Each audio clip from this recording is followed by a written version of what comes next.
Assalamualaikum warahmatullahi wabarakatuh. Saya Tengku Tirtul Fadli Haji Ismail, pimpinan Daerah Kemarau Al-Aziziyah, juga sebagai Ketua PC Nahdlatul Ulama Kabupaten Aceh Utara. Keadaan kami sekarang ini di dalam pesantren bersama santri masih bertahan karena mengingat ada barang-barang pesantren yang perlu diselamatkan dalam banjir. Kami mohon doanya daripada para kiai, para guru-guru kami tentang keadaan kami di sini. Semoga ada solusi untuk mengatasi banjir yang ada di Aceh Utara sehingga tidak terhentinya proses pendidikan, belajar mengajar di Dayah dan juga di sekolah-sekolah di sekeliling tempat kami di sini.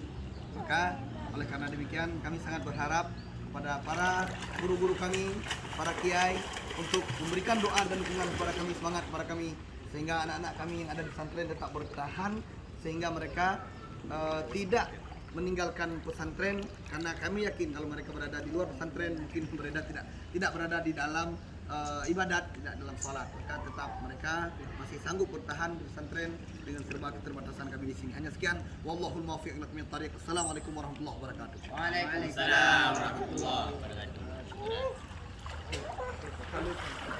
Saatnya tunggu saya.